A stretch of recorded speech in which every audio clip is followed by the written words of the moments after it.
And get this meeting started. I call the Planning Commission meeting to order on Monday, June 14th at 7 p.m. Let's stand and do the Pledge of Allegiance, please.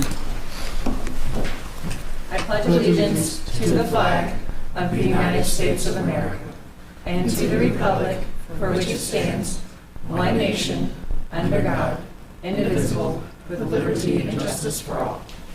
Thank you.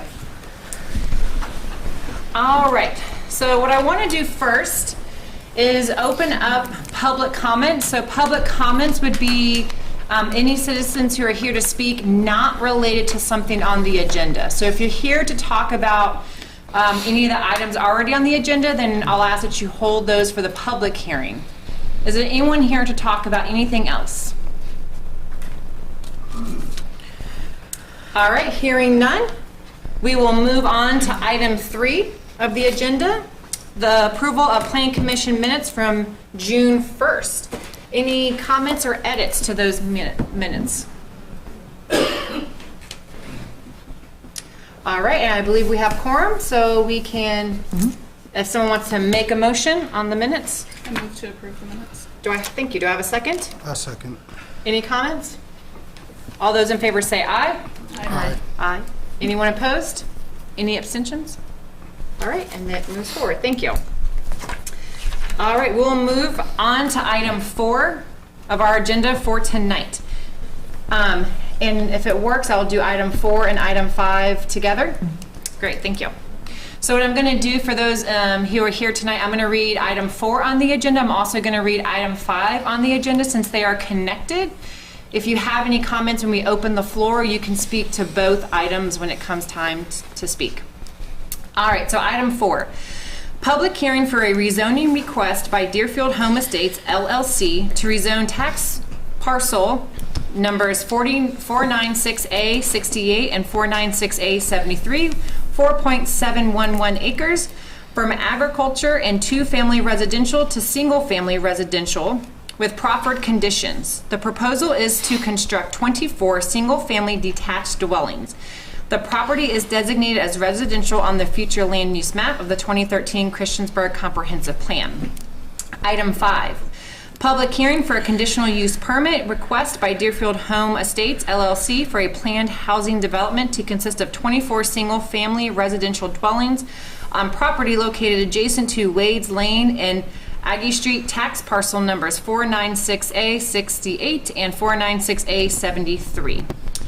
Before I open it for public comments, Andrew, is there anything that we should know from staff? Sure, absolutely. But I'll go ahead and just, as typical, I'll go through the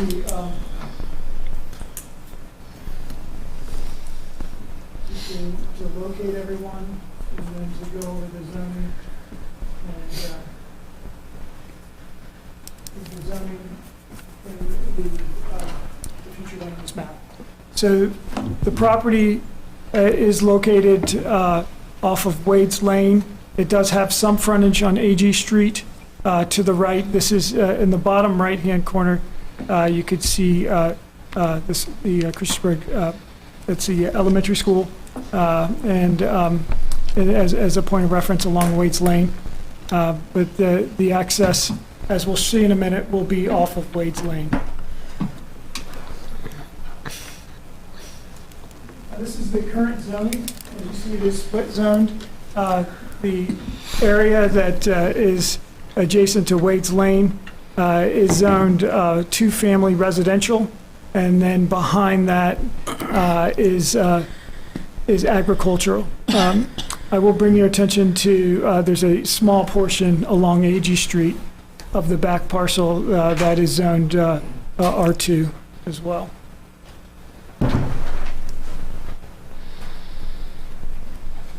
So this is the future land use map, which, as it was read on the agenda, is designated as residential. And as you know, our future land use designation does not call out a density or type of residential use beyond the designation of residential.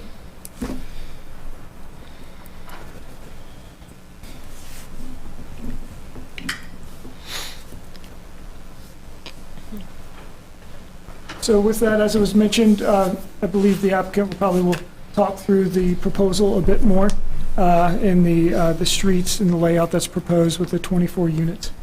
I did want to note that we had received 2 phone calls, one from a resident on Railroad Street that said he was not opposed to the properties being developed.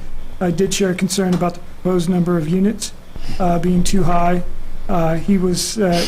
He said that he was going to look to submit a written comment. We hadn't received it by the time of this meeting.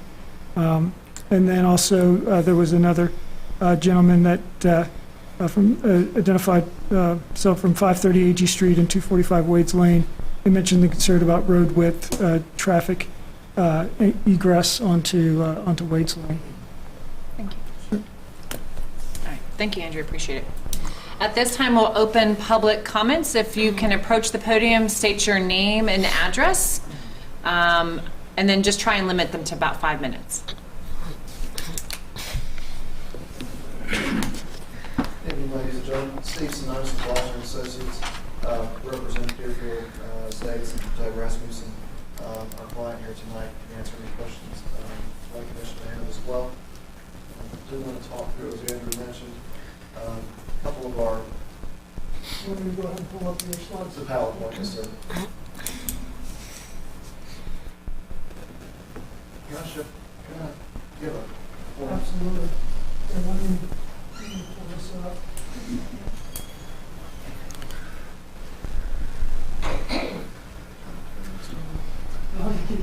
Yours? Yeah.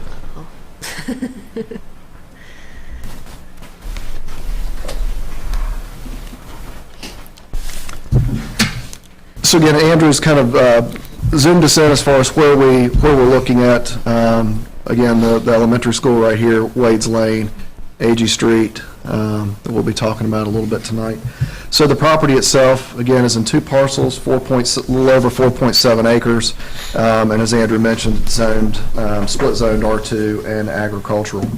The proposal is to rezone it to an R1, which is a single-family residential, and then a conditional use permit for a planned housing development. So this is just the existing conditions of the property. Right now, there is a single-family residential house, rental house right here.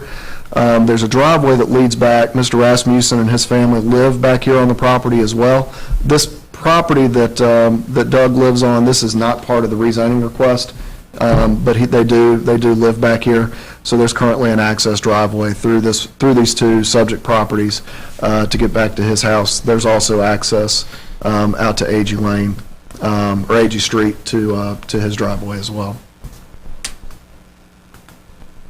Andrew's touched on the zoning, so I won't do that. And again, the future land use map showing this as residential moving forward. This is the overall layout. I'm going to touch on this a little bit. So the approximate density that we have right now with the 24 lots is about 5.1 units per acre. Road layout, as we're showing right now, you'll see on the next sheet, which is Z4, we have Road A, Road B, and Road C is what we're calling them. Road A would be the main spine road to enter into the property. It would dead end up against Doug's property here in the back, and then 2 cul-de-sacs. Road B would stop. Road C would stop in a temporary cul-de-sac but have right-of-way that would be dedicated out to the edge to allow for a future tie-in should the property to the west here ever develop in the future as well. This stub here, if Doug were ever to look at, or anybody else down, or I guess page north here, if there was any access through this property, this would allow a connection into that property as well. One thing to pay attention to is because of common ownership, we're proposing the stormwater management for this property itself to be down here in this low point. I'm going to go back a screen here. You could see topographically all the properties drain. The property drains back down through this low point right here to the Lancaster property. So our plan would be to pick up all the road water, house drainage, everything like that in this section and pipe it down this way, taking it off of the Lancaster property and pushing it down this way, and then grade in a stormwater facility here on the north side of the property. You can see our preliminary water and sewer layouts in this map as well. So this is a zoom in look at the property. So this little house right here, that's the lot that, or the portion of the lot that Andrew was talking about that fronts on AG. So that would be subdivided off separately and would access off of AG Street. The rest of it, as we talked about, Road A, Road B, Road C. There would be some units that would front on Wade's Lane. The rest of them are all accessed internally, either off the cul-de-sac streets or the spine road as it goes through. The lot acreage, as we have proposed right now, is a minimum of 5,000 square foot for lot area. The houses themselves, as you saw in the back part of the application, I think we had 4 different house plans. Doug is a builder, so he's got planning to develop the property and build the homes himself. So the homes will range based on the floor plan and the lot size that they would go on, anywhere from 12 to 1,300 square feet up to over 2,500 square feet. They could have basements based on the grading, and some of them may have garages as well, as you saw in some of the renderings. So the home sizes themselves are very comparable and compatible with some of the other, back up here, our neighbors here on AG. AG itself is a mix of single-family and two-family dwellings. You've got a couple duplexes along here, but you've also got single-family as you move further down AG Street. So again, one of the things that we looked at is to be sure the house size we put in on these lots itself that we were proposing would be compatible with those lots adjacent to us. As the property develops, the idea is based on market demand. This property could be built in phases, and I will give an example of that. So let's say hypothetically this first section of lots, these first 8 lots right here, and potentially these could be built out as long as the infrastructure, the main road, the side roads, utilities, and the water, sewer, and stormwater management could go in.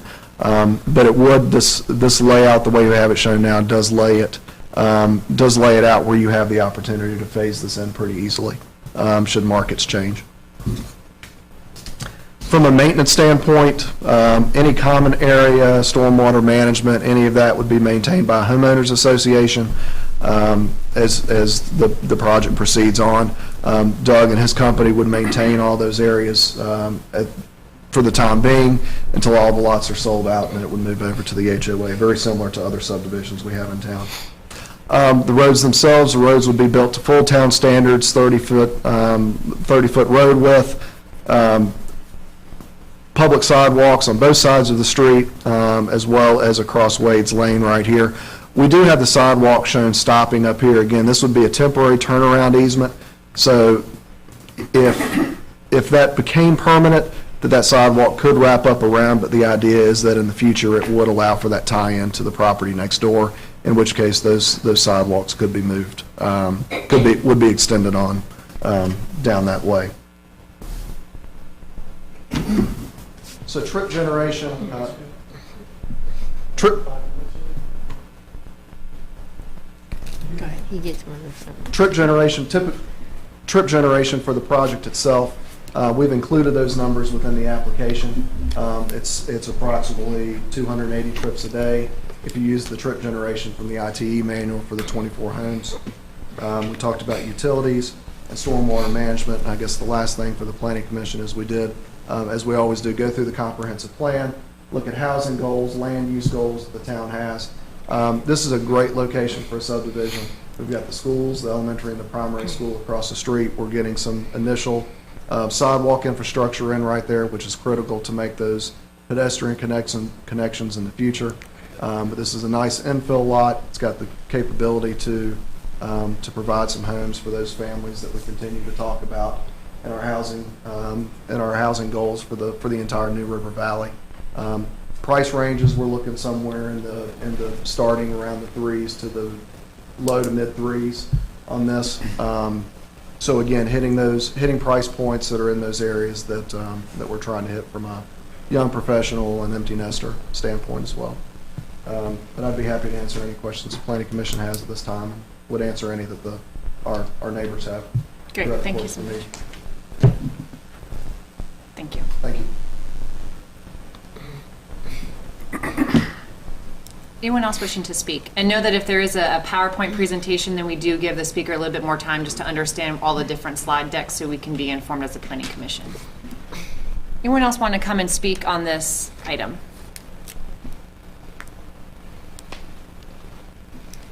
Go just state your name and your address, please. My name is Tracy Brookman, and I live on 545 AG Street. This is my first time doing this, so. Welcome. Basically, I just have a lot of concerns, a lot of questions. I don't know if you can answer the cupping request, because that has me a little concerned since it is up towards where I live and what that might consist of. Also, traffic, and I'm a nature person, so I've lived there for 20 years, and there's been plenty of wildlife that's lived in that area. That concerns me. It might not concern a lot of people, but it does me. And just in general, just the noise. It's a quiet area. I really enjoy being there. I go in other parts of Christiansburg, and it's just overrun, and you can't even drive down people's neighborhoods without almost hitting cars on the streets and trying to pass people. So my biggest concern is traffic, property issues as far as, are they going to need to take people's property to widen these roads or do anything? What is the effect going to be on AG Street as far as an outlet? Because that concerns me. It's a dead-end street as well, Doug, you know this, so you see how people fly down there anyway. So having another inlet or outlet right there is a concern of mine. So I don't know if these are some questions that can be answered, but I'm not making a decision at this time. I'm leaning towards no, but if someone can convince me that's a good thing, I might be apt to go along with it. But as of right now, I'm really concerned. I love you, man. You're a good friend. You're a good guy. I do have concerns. Thank you. Thank you. And probably what we'll do then is allow some folks to share and then give the applicant an opportunity to respond to your comments and concerns, because I think that is helpful very much to the process moving forward. Thank you very much for talking.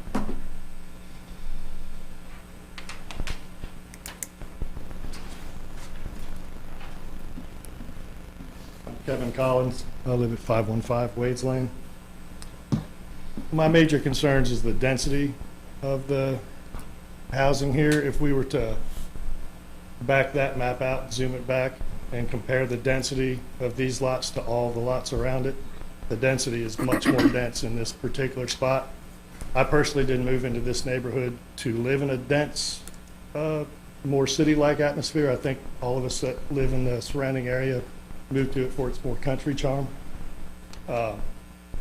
As far as how the property is being maintained currently and the driveway and everything, if that's a indicator of how the things are going to be maintained in the future, then I don't think that extra houses is going to be beneficial, because it's not maintained that well. Lastly, there's already a pretty good obstruction of traffic in the mornings and afternoons from people picking up and dropping off their kids on Wades Lane, and that line extends back to about where this proposed entrance and exit of this neighborhood is going to be. So there would have to be some infrastructure added to the school zone, pickup, drop off. The short amount of sidewalk that they're planning to add is not nearly enough, in my opinion. And if there's any funding or anything that's going towards this project that's tax related, I'd like that to be noted. That we all know. Thank you.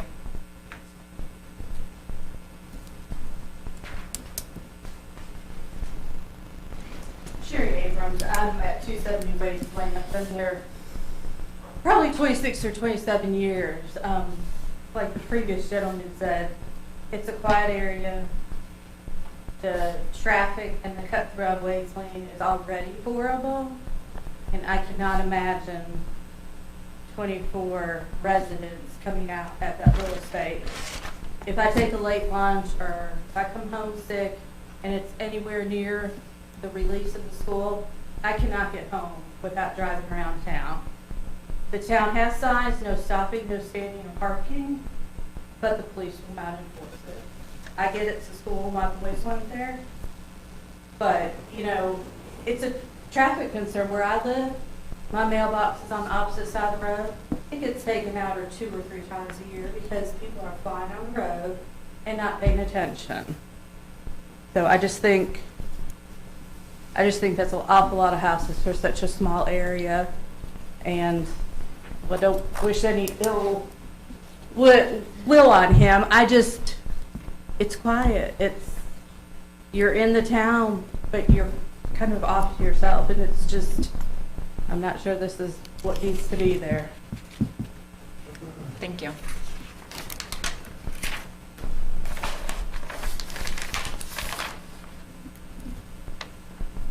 Anyone else wishing to speak before we ask the applicant if they want to say anything additional? Steve, do you want to come and respond to any of some of the questions, to clarify some of that to help the planning commission? Yeah, so I wanted to, if you don't mind, address Ms. Bergman. Ms. Bergman, the first thing you said you wanted to ask about was it the CUP? Yes. Okay, so the CUP is, do you mind if I address No, her? please go Okay. ahead. So the CUP is a part of the process, so we asked for the rezoning, and then the conditional use permit kind of goes along with it to allow for a layout with smaller lot sizes for what we're showing. So it's all part of the same application, but it's two separate requests. Because what I've seen, it could be a variety of different things, including cell towers. So that's why I wanted some clarification as far as what that actually Right, meant. so, and thank you for bringing that up. So we do have a couple properties in here as well. So one of those properties is that it would only be developed for single-family detached.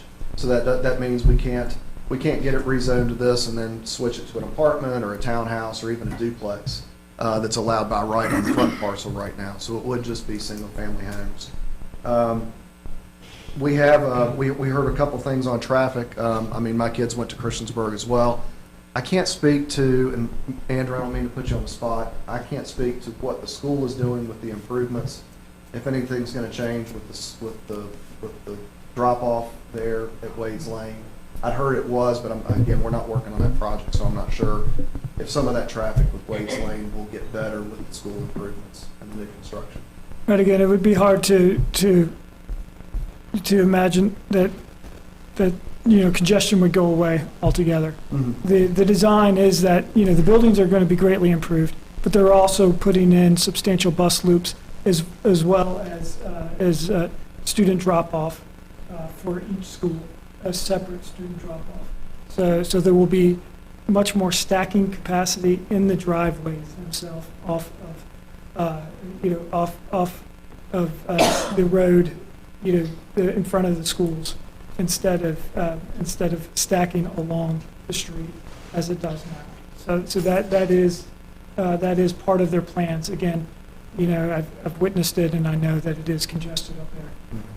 But I do think their intentions were to improve the buildings, but also to improve traffic flow in those areas and try to address those congestion issues.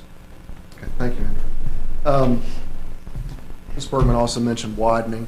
So we will be dedicating a section, you can see it written right here. We will be dedicating a section of right-of-way to get our half of the road up to a full town standard of 25 feet from the center line. That was one thing that Andrew had brought up during the staff review of the project itself, so we did make that amendment. So we will be dedicating additional right-of-way.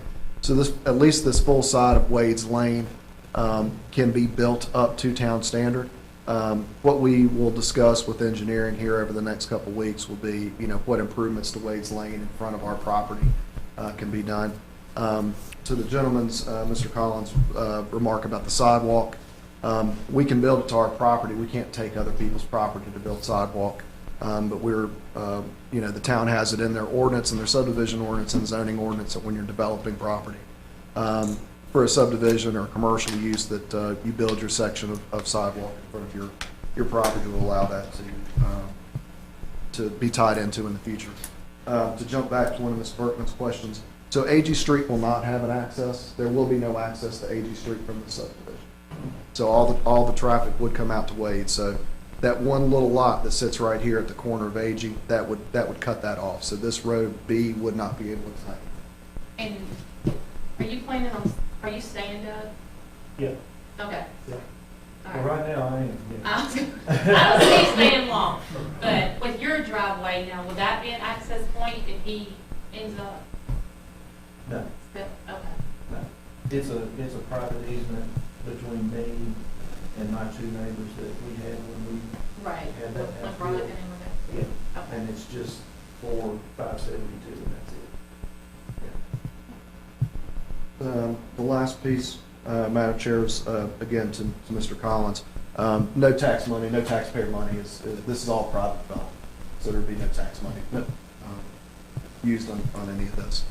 And then Ms. Abrams brought up the question about the school. So again, hopefully that answers some of the questions from at least from a Wade's Lane and a stacking standpoint. My kids were car riders, so we set those lines too on Wade's Lane. So hopefully the school improvements will take care of some of that.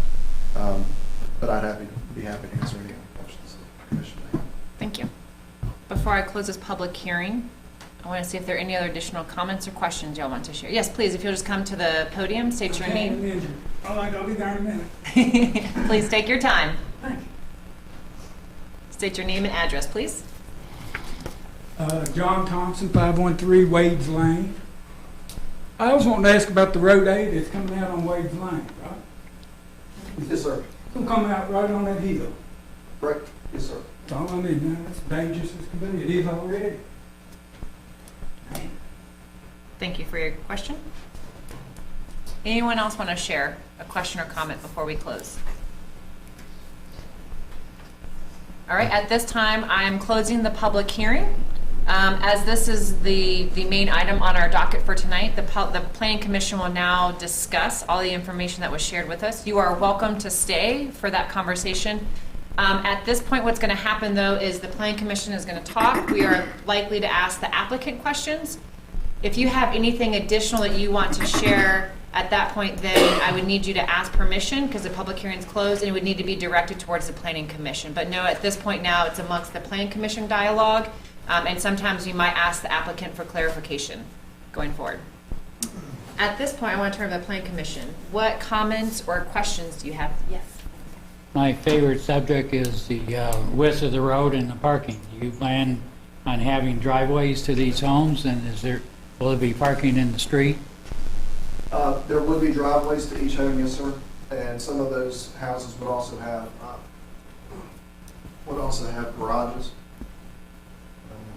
A couple of examples there.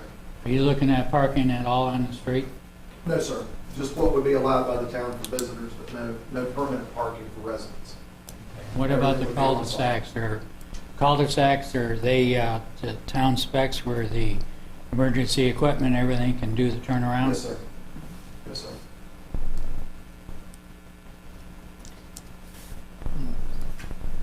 I have a question. For the stormwater pond that's going to be off-site, will the HOA have a deeded access to that, or will you carve it off for them to have control of it?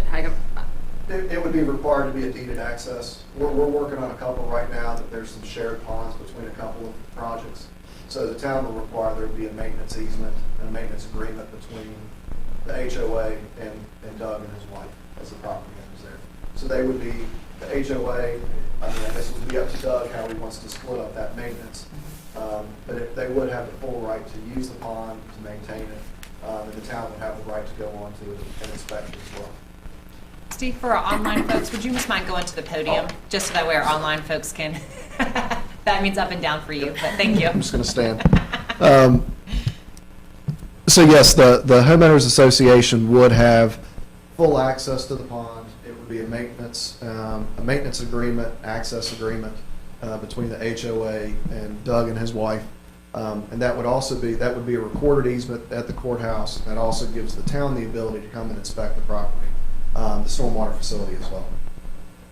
And then the topography kind of shows that it slopes that way. Mm-hmm. One question that I had was about stormwater, or not stormwater, but sewer water is going to not want to flow in the opposite direction. Mm-hmm. And then, so what are the plans there to ease concerns that you're going to have to put in technology that the town will have to maintain? So we've received comments from engineering staff on Thursday afternoon, I think, Andrew. Mm-hmm. So there were some questions about the sewer system that we're proposing. We haven't had a follow-up with town staff yet. That's going to be an issue, though, whether this is developed as a by right scenario or with what we're proposing today. The way the sewer currently flows, there's a manhole up here that basically comes down AG, then cuts over. So again, with the way the property drains down to this low point, It is tough. There are a few of these homes up here you could probably get to gravity sewer over. These over here, it gets to be really tough. So we just need to have that follow-up conversation with the engineering staff to determine what's the best way forward.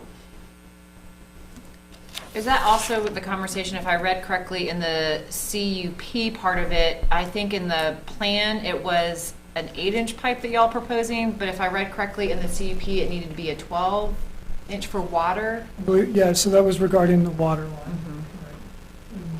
And I didn't know if that those were the- conversation came out of the engineering response. It did, did. correct, and I think that that would be further conversation that would be needed, and it was a concern about the adequate fire flow Yeah. within the proposed development, and that there is a 12-inch water line on a high-pressure zone in the corner of Clearview and Wade's Lane, about 700 feet west of the property that our engineering department would recommend that be a connection, that be connected to.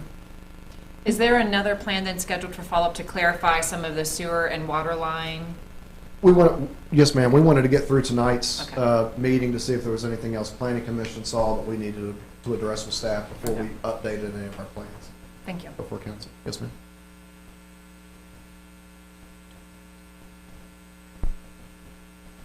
And if I saw, I mean, what I think is being proposed is in alignment with the guidelines for planned housing development, the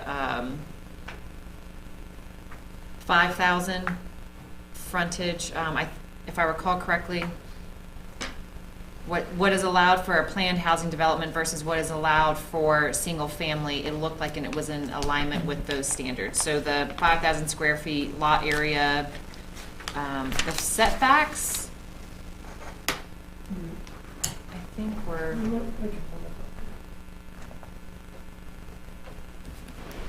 maybe one of the setbacks was different, but it looked like, for the most part, it was in alignment with what was allowed for a proposed planned housing development. Did y'all see anything different, Plan Commission, that I missed?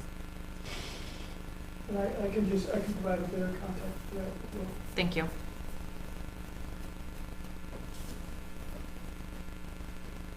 So and we've provided this with past similar planned housing development proposals where we would list the existing residential, what they're proposing to rezone it to, and then the standards that are being proposed. So what you see on the right-hand side are really the standards that are being proposed, not necessarily set standards that are within our ordinance. So to provide you a comparison. Thank you. Sure.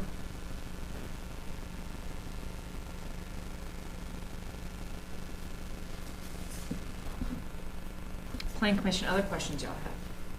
Concerns? I mean, the topography challenges is really my biggest thing. Mhm. It's a bowl in the wrong direction, so there's no way really to get anything out of the middle. Well, and the, Andrew, would you mind? Oh, sure. Back to the PowerPoint real quick?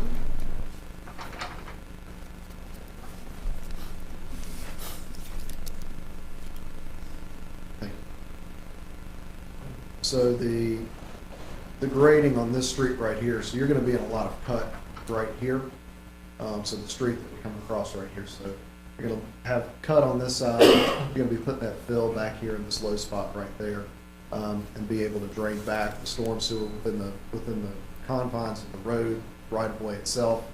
And then the rest of it goes on down. So what Doug and I talked about is, what basically, instead of digging a hole, which you would normally do, you're gonna be working on an embankment here, so you're gonna be building it up on this backside and using that grade with it, to build up on the backside here and bank it back up. So we've looked at the grade, I guess it was 2014, 13, I think, Doug.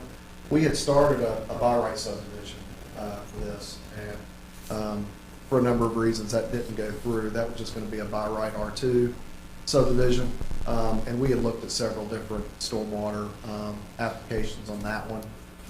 But again, so we have looked as far as a location and grade wise. We feel pretty confident with it. What's the square footage of these houses again?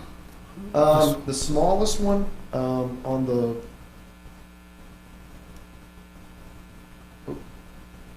smallest one, I think, is that footprint. I think that was 1,250 or 1,300 square feet. This one right here was a little over 2,500 square feet. And those are just as, as they are with no basements. Like this will three bedroom, 4 bedroom, but potentially. Yes, sir. Reason why I ask is because my main concern is with there being no parking on the street, that's going to be a lot of vehicles that's going to be temporarily parking on those streets. And I mean, even though Oak Tree is what, townhouses? That many houses in that one small section there's going to be a lot of traffic because I'd imagine a lot of these homes are not going to have 1 car or 2 cars. They're going to have 3, maybe 4 cars, and that's my only concern with traffic in that area. That's 20, how many homes? 24. 24 homes. So what we've seen, Mr. Clark, on other subdivisions we've done over the years with these smaller lots, it's usually those first-time home buyers that are getting in.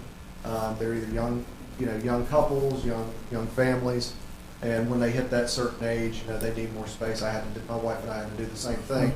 But we don't see a lot of on-street parking in those neighborhoods unless you've got visitor parking. So if you're a young family and you've got that 1 or 2 cars, let's just say 2 cars. Most of us have 2 cars. If you start getting with kids in high school age, and I do see your point. I don't think that's the demographic really that's going to be here in the long term. I think this is really setting up that it's going to hit that with the price point and the size of the lots and having some that are, single level living opportunities. It hits that younger and that older, threshold as opposed to those of us with, kids in high school and that age. Where do visitors park? I mean, I'm just thinking, if you're talking about that younger group, they might want to have folks over. How does that work as far as having visitors? Where would they park? So it depends on the depth of the driveway. So if we've got enough depth based on the home footprint itself, if you've got enough depth in the driveway that you get the 2 cars in plus 1 behind, that would certainly be plenty of room. You need to be about 30 feet back, 30 to, from the property line, figuring you've got another couple feet to the street. Otherwise, it'd be street parking like any other subdivision in town. But again, this is, these aren't smaller roads like you've seen in some private developments. These are full 30-foot streets like you see in Kensington or Windsor Estates or any of the other, newer single-family subdivisions around, which are built to handle traffic and to handle some parking, on the streets. You're still not going to be able to have parking on both sides of the road, though. Correct.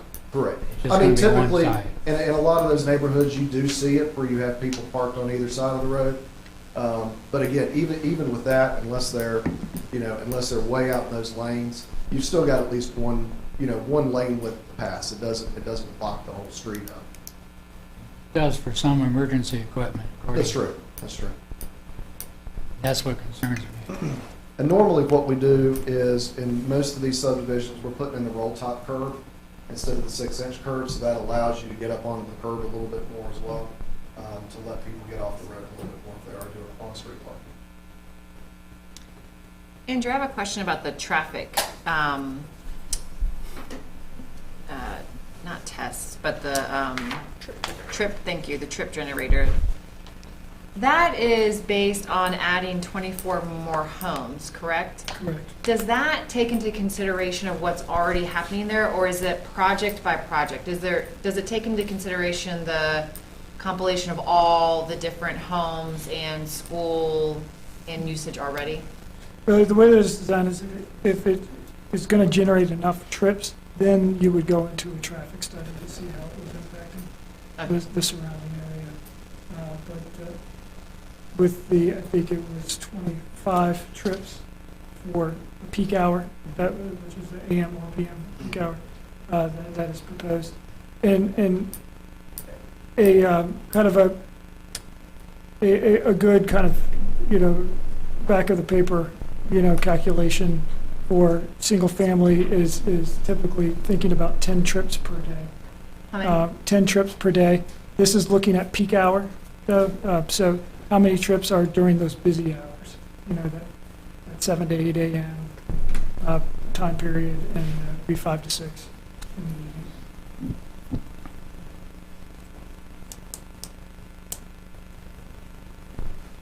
And there was a note, I will mention, in the staff report regarding site distance along Wade's Lane. And that would be something that, would be, well, I'll let Steve address that. Yeah, I mean, a lot of times, we do have to meet site distance. We had, as I said earlier, we had worked on this project several years ago. So we were a little surprised when that comment came from engineering, but again, we haven't had that follow-up conversation with them yet about it. We do have some other options. With the road connection, it could shift a little bit one way or the other. Maybe you lose a lot or two, or maybe you reconfigure some of those lots along the frontage there. So I think we do have some options. Will it be fenced on the backside of the houses that are, I guess that separates it from AG Street, I believe? Is there any? It's not proposed to be fenced at this time. There's no reason it couldn't be, but it's not proposed with our exact fence.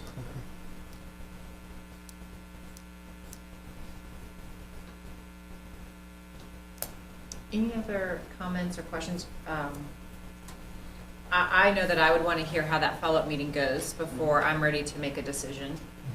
Is there anything else, Planning Commission, that you would want to know from staff for another meeting to feel informed to make a decision? I'm just waiting on the stormwater. That concerns me. So Yeah, anything that is going to pass long-term costs onto the town is a concern. that's the big thing. From what standpoint?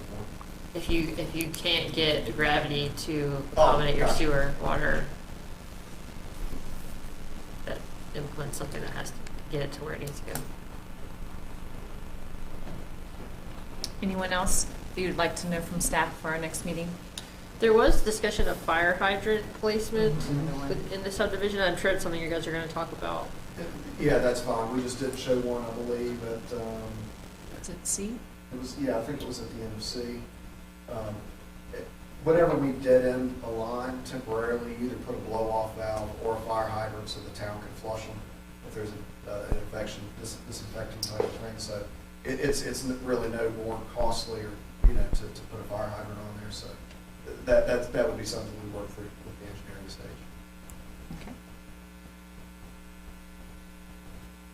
All right, Planning Commission, if you have any other questions or comments, then I think what we're just looking for is we will not make a motion or just any more action tonight, and we will wait for next meeting to hear an update on how the meeting went in regards to stormwater and some of the other Sewer, water, and water line, all that good stuff. traffic Fire. site distance. Yes, Very good. thank you. All right, that closes our discussion as a Planning Commission for tonight. We will meet again to hear an update on how that meeting went. And that meeting will take place on Monday, June 28th at 7 p.m. So if you want to come back, Monday, June 28th, you'll have the opportunity then to hear the update, to hear additional Planning Commission conversation, any questions that we might have. So I encourage you to join for that meeting if you want to hear the progress of this public hearing. At this time, yeah, please, Andrew. Let me just add that the town council public hearing Yes. would be scheduled for July 13th. Fantastic. So once planning commission makes a recommendation, then the scheduled public hearing for town July council is July 13th. And so the way that works, if you're not as familiar with the process, is on June 28th, the Planning Commission will meet. We'll hear the additional information. At that time, we can take action as a Planning Commission to either recommend or not recommend that Town Council moves forward on this project. Then it goes to a public hearing at Town Council on July 13th, which is a Tuesday at 7 p.m. And at which point then the public hearing would happen again with Town Council. So there might be some amendments or changes based on conversation that happens with Planning Commission, or it might be the same application. At which point then you are invited and welcome to go to Town Council and raise any concerns or questions that you have with Town Council and the applicant at that point. Town Council hears that, and then at another meeting, they'll then make a decision. And that would be so- scheduled for July 27th. Thank you. You're good at having those dates on your head. Well, I pulled up the calendar. Appreciate it. So I highly encourage you, if you want to know how this project turns out, just mark those dates on your calendar to be able to attend or to share. And if you're not able to attend those meetings, as Andrew shared this evening, you can call in and raise your questions or concerns. You can also send an email or a letter if you want to make sure your comments are heard. Thank you. Okay, we are now going to close that discussion and move on to item number 6. Other business. Andrew, do you have anything for us? I do not this evening. Okay. Does anyone else have any other business? I just wanted to let everyone know that the new e-assist bikes are in. They're blue, teal, green. Yeah. So if you haven't seen them yet, check them out. I did see them on campus. I was walking by, there was an empty rack, and I went to a meeting, and I didn't think my meeting was that long, but when I came back, there were bikes. They look very Slowly nice. being deployed. If you log into the app, you can maybe see where they're being stored because there's just a big mesh of them in a warehouse, and they're slowly depleting from there. They're being temporarily stored in Cambria. That's, Are they doing away with all of the Yes. non-orange ones? they are. They're doubling the number of bikes in the system, though, so there'll be 150 overall. Yeah, I think I'm just a little, they seem a little pricey. Oh, okay. 35 cents Yeah. a minute, so it's about $21. But you can get an annual subscription, and it'll save you a lot of money. I don't know if I personally ride a bike enough that much, but it's been something I've on my mind. Yeah. Thank you all. Thank you, take care. When did you say that town council meeting? The So town, the July 13th would be the public hearing. that's a Tuesday. And then was there one later? Yeah, and then they would look to take final action on the 27th of July. That's the fourth, is that correct? Yeah, the fourth Tuesday. Thank you. Thank you. Thank you. Yes, I saw them look very nice. Any other? Welcome back. We are so Thank glad you. to have you. Yeah. I'm very happy to be back. I'm glad you are well. It was a surprising experience. Glad all went well, though. Anything else anyone has? All right, at 7, I have my 24-hour clock. At 7:47, I close the meeting. Have a great evening, everyone. My wife learned how